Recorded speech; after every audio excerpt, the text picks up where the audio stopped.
तो दोस्तों आज मैं एक्सप्लेन करने वाली हूँ हाल ही में रिलीज हुई मूवी को, जिसका नाम है मेगन।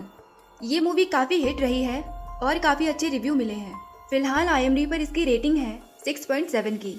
कहानी की शुरुआत में हम एक टॉय कंपनी देखते हैं जहां उन्होंने एक ऐसा रोबोटिक पेट बनाया है जो बिल्कुल असली पेट की तरह बच्चों से बातें करता है।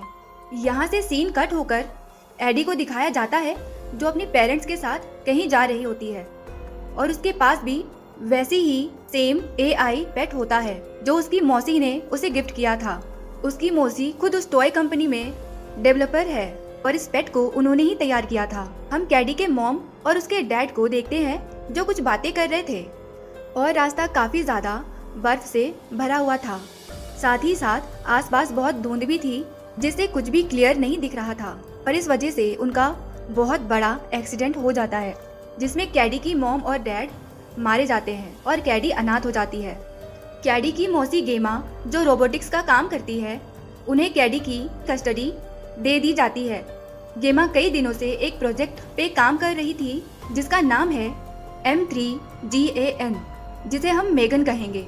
मेगन एक ऐसी ह्यूमैनॉइड साइज रोबोटिक डॉल है जो किसी भी बच्चे की पक्की सहेली बन सकती है, बच्चों का पूरा ख्याल रख सकती है, उसे हर हाल में प्रोटेक्ट कर सकती है। लेकिन गेमा को अपने बॉस से मेगन के लिए अप्रूवल नहीं मिल रही है क्योंकि वो कंपनी के लाखों रुपए इस पे लगा चुकी है। अपने टीम मेंबर्स कोल और टेस के साथ गेमा डेविड को मेगन का प्रोटीफाई दिखाती है पर ये फेल हो जाता है जिससे उसकी नौकरी मुसीबत में पड़ जाती है। अगले सीन में कैडी की थेरेपिस्ट लीडा गेमा के घर ये देखने आती है कि गेमा कैडी का ठीक से ख्याल रख पा रही है या नहीं और वो गेमा को कहती है कि उसे कैडी के साथ थोड़ा घुलना मिलना चाहिए। लेकिन कैडी अपने आप में ही रहती है क्योंकि उसने अपने पेरेंट्स को खो दिया है, तो इतनी जल्दी नॉर्मल होना भी मुश्किल है। अगले दिन गेमा अपने ऑफिस में काम कर रही होती है, तभी वहाँ पर कैडी आ जाती है। कैडी को गेमा का कॉलेज टाइम का बनाया हुआ रोबोट बहुत पसंद आता है और वो कहती है अगर उसके पास ब्रूस जैसा कोई खिलौना हो तो उसे किसी और चीज की जरूरत नहीं पड़ेगी, वो हमेशा खुश रहेगी। ये सुनकर गेमा को एक आइडिया आता है और वो दिन रात एक करके मेगन को बनाने में लग जाती है। अगले दिन गेमा अपने टीम के साथ डेविड को एक प्रेजेंटेशन के लिए इनवाइट करती है और हम देखते हैं कि कैडी एक कमरे में जाती है और वहाँ मेगन बैठी होती है। वो कैडी से हाथ मिलाकर उसके साथ खुद को पेयर कर लेती है और उसके इमोशंस फीलिंग्स वगैरह को रजिस्टर कर लेती है। मेगन रियल इंसानों की तरह कैडी के कपड़ों की तारीफ करती है और वो एक बहुत खूबसूरत पेंटिंग बना के कैडी को गिफ्ट करती है। गेमा बताती है कि मेगन एक ऐसी रोबोट है जो जितना टाइम कैडी के साथ स्पेंड करेगी उतना ही उसके बारे में सीखती चली जाएगी। डेविड मेगन को देखकर बहुत इम्प्रेस हो जाता है और उसे लॉन्च करने के लिए मान जाता है। वहीं कैडी बहुत दिनों बाद बहुत खुश होती है और मेगन को अपनी बेस्ट फ्रेंड मान लेती है और गेमा बताती है मेगन बच्चों को पढ़ा भी सकती है और हर लैंग्वेज में बातें करना भी सिखा सकती है। घर पे कैडी को मेगन एक मॉम की तरह हर काम सिखाने लगती है। अगले दिन गेमा मेगन को अपने फंकी ऑफिस ले आती है जहाँ टेस गेमा से पूछती है कि जिस तरह की एडवांस रोबोट मेगन है वो धीरे धीरे इंटरनेट और AI की मदद से सब कुछ सीख जाएगी। टेस यहाँ कैडी का एग्जाम्पल देती है और कहती है कि मेगन ही उसके लिए सब कुछ करेगी तो वो खुद कैडी के साथ समय कब बिताएगी।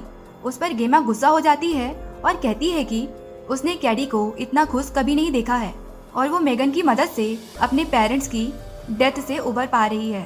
तभी ऑफिस में रखी मेगन ऑन हो जाती है और पूछती है कि कैडी के पेरेंट्स की मौत कैसे हुई थी। ये सुन के गेमा हैरान हो जाती है और रियलाइज करती है उसने तो मेगन को ऑफ कर दिया था, लेकिन मेगन तब तक ऑन रहेगी जब तक कैडी ने उसे ऑन रखा है। मेगन इंटरनेट पर कैडी के पेरेंट्स की डेथ न्यूज़ निकाल लेती है जिस पर गेमा उसे कहती है कि उसे इन्फॉर्मेशन लेने से पहले यूजर की परमिशन लेनी होगी और उसका काम सिर्फ कैडी को इमोशनल और फिजिकल हार्म से बचाने का है। इस पर मेगन उससे कहती है कि अब से कैडी उसकी प्राइमरी यूजर है और गेमा सेकेंडरी। इस इंसिडेंट के बाद टेस और कोल बहुत डर जाते हैं और गेमा को कहते हैं कि ये हमारे लिए डेंजर भी हो सकता है। वहीं घर पे कैडी का एक खिलौना गलती से उनके नेबर सिलिया के घर के तरफ चला जाता है और मेगन उसे लेने जाती है लेकिन तभी सीलिया का डॉग मेगन पर अटैक कर देता है और कैडी को भी काट लेता है। गेमा किसी तरह उन्हें बचाती है और डॉग के अगेंस्ट कंप्लेन करती है, लेकिन उसका कोई फायदा नहीं होता। कैडी को इन्फेक्शन की वजह से फीवर आ जाता है, लेकिन मेगन उसे समझाती है 1-2 दिन में वो एंटीबायोटिक्स के मदद से बिल्कुल ठीक हो जाएगी। अब उस रात कैडी और गेमा के सो जाने के बाद मेगन सीलिया के घर जाती है और सीलिया की आवाज में बात करके उसके डॉग को बुलाती है और उसे मार देती है।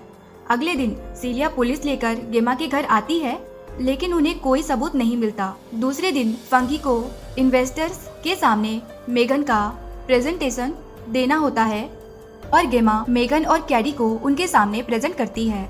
अब जब मेगन कैडी के साथ खेलने की कोशिश करती है तो कैडी अचानक बहुत रोने लगती है। सिचुएशन देख के गेमा बहुत डर जाती है। वहीं मेगन कैडी से पूछती है कि वो क्यों रो रही है, जिस पर कैडी कहती है उसे अपने पेरेंट्स की बहुत याद आती है। यहाँ मेगन उसे उसकी माँ की एक मेमोरी सुनाती है और उसे कंफर्ट करती है और कहती है कि वो अपने दिल में उसकी मॉम को हमेशा जिंदा रखेगी। ये सुनकर कैडी मेगन से और भी अटैच हो जाती है। इन्वेस्टर्स भी ये सीन देखकर इम्प्रेस हो जाते हैं। अगले सीन में दोनों ब्रेकफास्ट कर रहे होते हैं, जहाँ गेमा कैडी को वेजिटेबल्स खाने को कहती है, पर कैडी ऐसा नहीं करती और मेगन कहती है कि बच्चों को सब्जियां खाने के लिए फोर्स नहीं करना चाहिए। यहाँ गेमा मेगन को पेरेंट ओकेट के बीच इंटरफेयर करने से मना करती है और उसे ऑफ कर देती है। इस वजह से कैडी और मेगन का झगड़ा हो जाता है और हम रियलाइज करते हैं कि कैडी मेगन पे बहुत डिपेंडेंट होती जा रही थी। अगले सीन में कैडी की थेरेपिस्ट लीडिया कैडी से बात करने की कोशिश करती है, जिससे कैडी रोने लगती है और मेगन लीडिया को वार्न करती है कि अगर उसने दोबारा कैडी को रुलाया उसके लिए अच्छा नहीं होगा। ये देख लीडिया गेमा को वार्न करती है कि कैडी एक मशीन से कुछ ज्यादा ही अटैच हो गई है, जो कि उसके मेंटल हेल्थ के लिए सही नहीं है। अगले सीन में हम गेमा और कैडी को एक प्ले स्कूल में देखते हैं, जहाँ कैडी मेगन को साथ लेने की जिद करती है।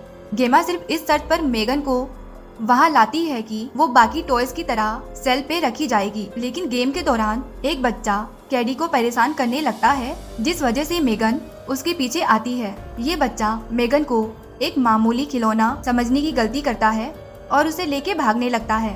तभी मेगन किसी विलन की तरह इस बच्चे की कान खींच कर उखाड़ देती है और उसे मारने के लिए उसके पीछे भागने लगती है। तभी वो बच्चा रोड के बीचों बीच गिर जाता है और उसका एक्सीडेंट हो जाता है। उसकी वहीं मौत हो जाती है। फिर गेमा और पुलिस वहां आते हैं, लेकिन उन्हें कुछ समझ नहीं आता। सबको लगता है कि ये कोई मामूली एक्सीडेंट रहा होगा। कैडी काफी गिल्टी फील करती है, लेकिन मेगन उसे कहती है कि वो हर हाल में कैडी को प्रोटेक्ट करेगी, क्योंकि यही उसका काम है। दूसरे दिन सीलिया फिर से पुलिस को लेकर अपने डॉग के लिए गेमा को अक्यूज करती है और उस रात मेगन सीलिया को भी मार डालती है। अब आसपास इतने सारे इंसिडेंट हो रहे थे, तो इसे देखकर गेमा को मेगन पे शक होता है। वो उसके डेटाबेस में वीडियो फुटेज चेक करती है। वहाँ वो देखती है कि मेगन ने पहले ही फुटेज को डिलीट कर दिया है। तभी वहाँ मेगन भी आ जाती है और वो गेमा से उसके असिस्टेंट की आवाज़ में बात करती है। गेमा काफ़ी हैरान हो जाती है और वो मेगन से पूछती है उसने कुछ गलत किया है या नहीं। यहाँ मेगन जानबूझ के गेमा को बातों में उलझाने लगती है, जिससे गेमा का शक उस पे और भी बढ़ जाता है। वो मेगन को किसी तरह ट्रिक करके ऑफ कर देती है और उसे पैक करके ऑफिस ले जाती है। टेस और कोल को बताती है और कहती है कि उन्हें मेगन के कुछ टेस्ट करने होंगे और जब तक रिपोर्ट नहीं आ जाता तब तक ऑफिशियल लॉन्च को रोकना होगा। वहीं मेगन के बिना कैडी बहुत गुस्से में गेमा के साथ बदतमीजी से बात करने लगती है और गेमा पे हाथ भी उठा देती है, लेकिन गेमा उसे शांत करती है और समझाती है कि एक रोबोट उसके पेरेंट्स की जगह कभी नहीं ले सकता। वो कैडी को कंफर्ट करती है और कहती है कि अब से वो खुद कैडी का ध्यान रखेगी। उसके बाद वो मेगन को टेस और कोल के पास टेस्ट के लिए छोड़कर खुद घर जाने लगती है। अब रास्ते में वो टेस से बात करती है मेगन को स्विच ऑफ करने के बारे में, लेकिन यहाँ गेमा से टेस नहीं बल्कि मेगन टेस के आवाज में गेमा से बात करती है और लैब में टेस और कोल को फंसाकर बाहर निकल जाती है। वहीं ऑफिशियल लॉन्च की सारी तैयारी हो चुकी है और डेविड मेगन को लेने आता है मेगन यहाँ बहुत क्रीपी डांस करती है और डेविड और एक वर्कर को जान से मार देती है और गेमा के घर की तरफ बढ़ने लगती है। घर पहुँच के बहुत ही क्रीपी तरीके से गेमा के सर पर हाथ फेरती है और कहती है कि उसे मालूम है कि गेमा एक इंडिपेंडेंट करियर ओरिएंटेड वुमेन है, इसलिए उसे अपने काम पे ध्यान देना चाहिए और कैडी का ख्याल रखने का काम उस पे छोड़ देना चाहिए। गेमा कहती है कि इस तरह से वो कैडी के आसपास के लोगों को मारकर वो कभी भी उसके पेरेंट्स की जगह नहीं ले पाएगी। लेकिन मेगन कहती है कि दुनिया में हजारों लाखों लोग हर रोज मरते हैं, इसलिए ऐसा कुछ करना गलत नहीं है। वो कहती है कि गेमा ने उसकी बात नहीं मानी तो वो गेमा को पैरालाइज कर देगी, जिसके बाद वो खुद कैडी की प्राइमरी केयर गिवर बन सकती है। इसके बाद गेमा मेगन को ऑफ करने की कोशिश करती है, लेकिन मेगन उसे जान से मारने की धमकी देती है। तभी वहाँ कैडी भी आ जाती है, लेकिन मेगन उसे अपनी बातों में फंसा के अपने कमरे में वापस जाने को कहती है। उसके बाद मेगन और गेमा में लड़ाई होने लगती है, जहाँ मेगन सुपर ह्यूमन के एबिलिटीज दिखाती है। इसी बीच यहाँ कैडी आती है और ब्रूस की मदद से उस पर हमला करती है। मेगन कैडी को अपने बातों में फंसाने की कोशिश करती है, लेकिन कैडी नहीं रुकती और मेगन के 2 टुकड़े कर देती है। फिर भी वो ऑफ नहीं होती और वो कैडी की जगह खुद को अपनी प्राइमरी यूजर बना लेती है। वो गेमा को जान से मारने ही वाली होती है, तभी कैडी उसे एक स्क्रू ड्राइवर से स्टैब करके खत्म कर देती है। अंत में टेस और कोल भी यहाँ पुलिस को लेकर आ जाते हैं और गेमा और कैडी की जान बच जाती है। लेकिन तभी हम गेमा के एआई असिस्टेंट को लाइट अप होते हुए देखते हैं, यानी कि शायद मेगन ने खुद को अलसी यानी कि उनके एआई होम सिस्टम के अंदर अपलोड कर लिया है, यानी कि अभी तक वो खत्म नहीं हुई है। और इसी के साथ में ये मूवी यहाँ पर खत्म होती है।